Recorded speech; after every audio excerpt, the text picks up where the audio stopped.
Puis le cheikh a parlé du cas des femmes enceintes et qui allaitent. Et il a dit, quant aux femmes enceintes et allaitantes, elles sont autorisées à rompre le jeûne. Elles devront rattraper les jours non jeûnés et nourrir un indigent en compensation de chaque jour manqué. Ceci dans le cas où elles craignent pour la santé de leur enfant. Les femmes qui allaitent ou qui sont enceintes, il n'y a pas un verset ou un hadith clair qui les nomme en disant qu'elles doivent rattraper ou nourrir. Il y a le cas du voyageur ou du malade où il est clairement dit qu'ils doivent rattraper les jours manqués. Il y a un hadith où le prophète sallallahu alayhi wa sallam dit que Allah a diminué pour le voyageur la moitié de la prière en deux et lui a permis de rompre le jeûne, ainsi qu'à la femme qui allaite et celle qui est enceinte. Mais ici, il n'est pas dit qu'elle doit rattraper ou qu'est-ce qu'elle doit faire. Il n'est rien dit. À cause de cela, les savants ont divergé.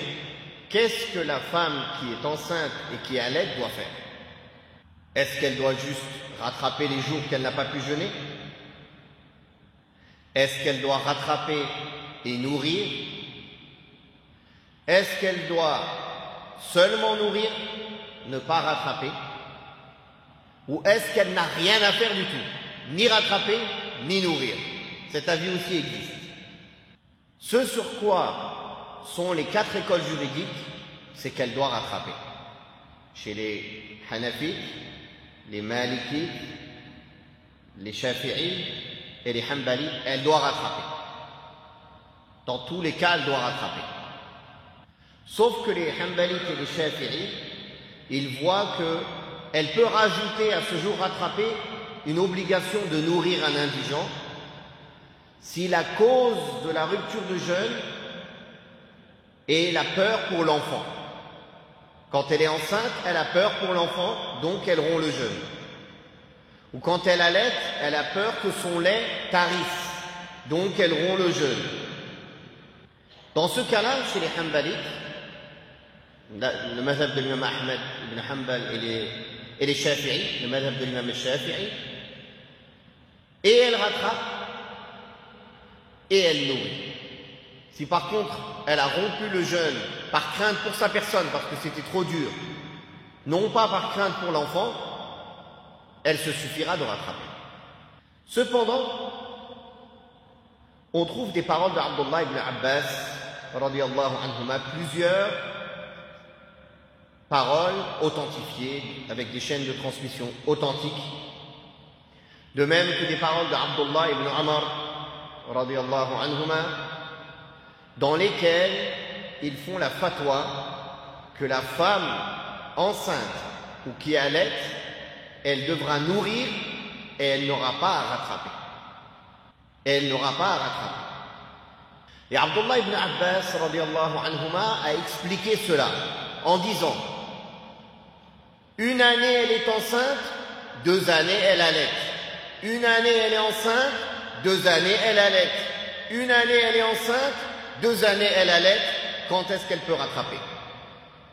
Donc elle est comme le cas de la personne qui a une maladie continue. Il n'a aucun moment, aucune possibilité de pouvoir rattraper. Il a expliqué aussi cela avec la parole d'Allah tabaraka wa ta'ala: wa 'ala alladhina yutiqunahu fidyatun ta'amu miskin. Et ceux qui ne peuvent jeûner qu'avec difficulté, ils devront nourrir un nécessité. Il a été rapporté dans des hadiths authentiques que ce verset a été abrogé. Comment ça, abrogé? En effet, le jeûne a traversé des étapes. Au début, c'était le jeûne de Ashura qui était obligatoire, le 10e jour de Muharram, car les Qurayshites le jeûnaient, le prophète sallallahu alayhi wa sallam le jeûnait, et pendant 2 ans à Médine, les musulmans ont jeûné à Ashura obligatoirement. avant l'obligation du jeûne de Ramadan. Puis quand l'obligation du jeûne du mois de Ramadan a été révélée, Allah a donné le choix au début. Soit jeûner, soit nourrir, pour tout le monde. Même les personnes capables de jeûner. Puis, cela a été abrogé par la parole d'Allah tabaraka wa ta'ala, فَمَنْ شَهِدَ مِنْكُمُ الشَّهْرَ فَلْيَصُمْ. Que celui d'entre vous qui est présent ou qui témoigne l'entrée du mois, qu'il jeûne. Et Abdullah ibn Abbas a expliqué ce verset qui a été abrogé. Il a dit effectivement, ce verset a été abrogé, mais son statut reste valable pour la personne âgée qui ne peut jeûner qu'avec beaucoup de difficultés, et la femme enceinte et la femme qui allait. Et Abdullah ibn Omar, il lui a été rapporté qu'une de ses filles était enceinte.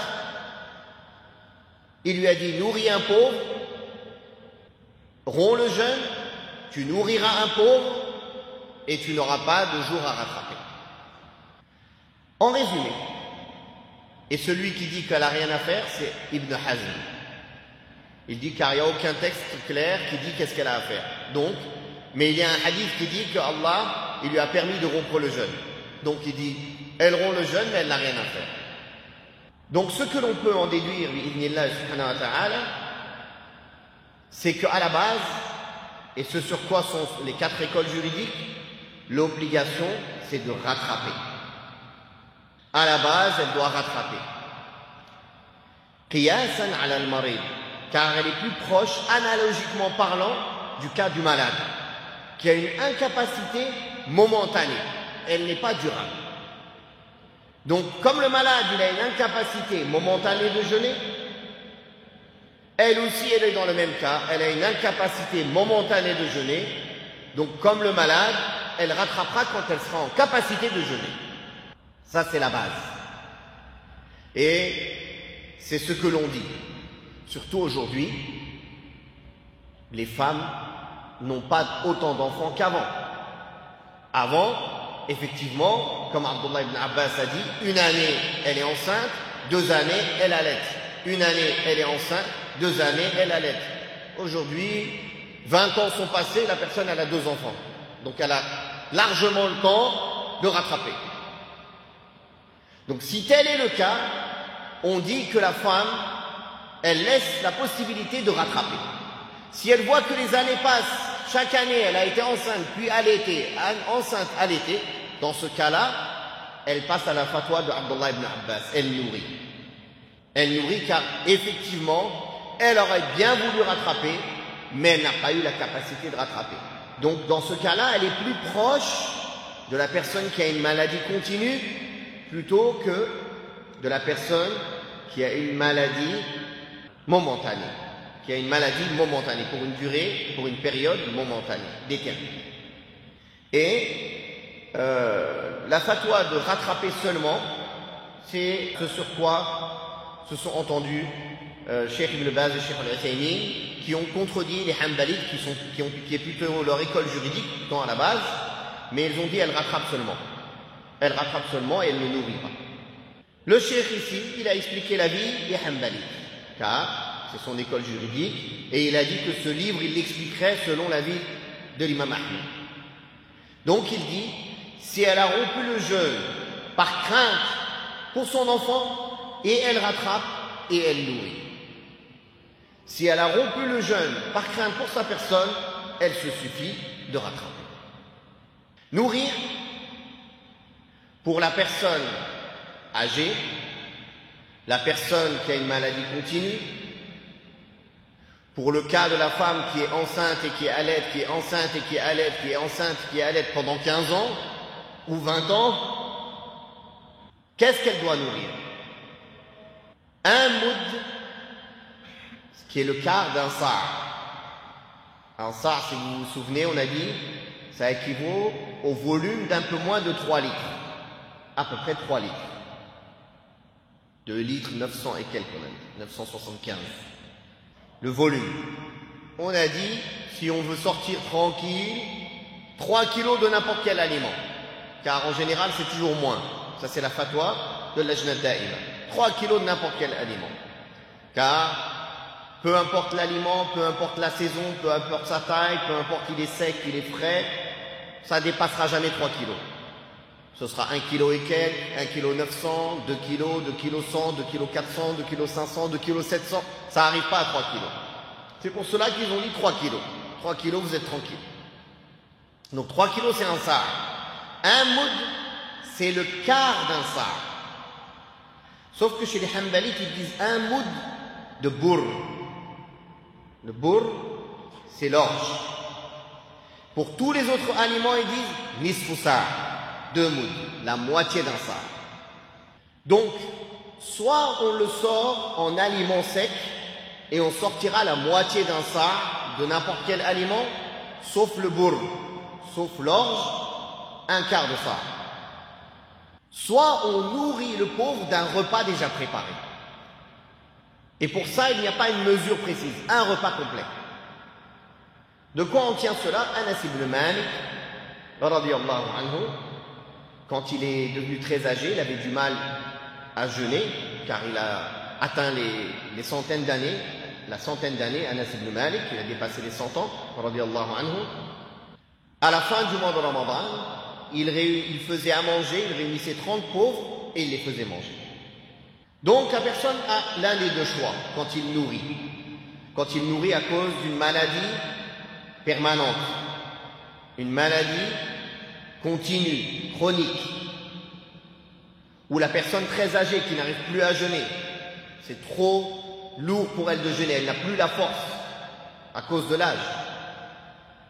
Soit elle sort la nourriture en denrées.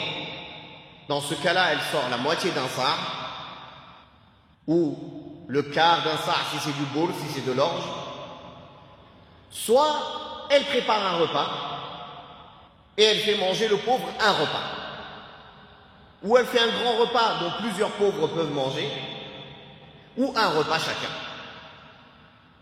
Ou un repas chacun. Ici, pour la compensation, la rançon du jour non jeûné, ce n'est pas le nombre de pauvres qui est voulu. On n'est pas obligé de nourrir 30 pauvres différents. On peut nourrir un pauvre 30 jours. On peut nourrir 2 pauvres 15 jours chacun. On peut nourrir 10 pauvres 3 jours chacun. À la différence d'autres expiations qu'on va voir, où le nombre de pauvres est désigné. Donc il faut obligatoirement ce nombre-là. Voilà donc ce que l'on peut dire concernant la femme enceinte et qui allait. À la base, elle doit rattraper. Si elle rattrape, chez tous les savants de l'islam, son jeûne est valide et elle aura fait son obligation. C'est valide.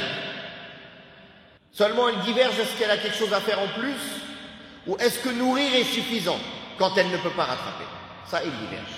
On a expliqué que c'était l'opinion d'Abdullah ibn Abbas et ibn Umar. C'est plus une fatwa. C'était une opinion, plus une fatwa, car à l'époque, les musulmans avaient beaucoup d'enfants. Bien sûr, la contraception n'était pas répandue. La vie ne ressemblait pas à la vie d'aujourd'hui. Même s'ils avaient, entre guillemets, d'autres moyens de contraception, comme le fait de se retirer. Mais, en général, ils avaient beaucoup d'enfants. En général, ils avaient beaucoup d'enfants. Donc, et l'allaitement était pratiqué, généralisé. C'est pas comme maintenant, les femmes elles ont des enfants, mais elles n'allaitent pas, elles donnent le biberon. Donc, les femmes d'aujourd'hui, je pense que la majorité d'entre elles ont la capacité de rattraper les jours non jeûnés pendant le mois de Ramadan. Elles ont l'opportunité de le faire, car plusieurs années passent sans qu'elles ne soient ni enceintes, ni qu'elles allaitent. Après, une femme qui est enceinte et qui allaite, elle n'est pas obligée de rompre le jeûne. Il lui est permis de rompre le jeûne. Ça serait obligatoire seulement s'il y a un vrai danger sur l'enfant, par exemple. Un vrai danger, un danger de mort, un danger d'handicap. Par exemple, après le Cheikh Ali, il est permis à toute personne incapable de jeûner pour cause de vieillesse ou de maladie permanente ou chronique de ne pas jeûner et de nourrir un indigent en compensation de chaque jour non jeûné. Ça, on vient de l'expliquer.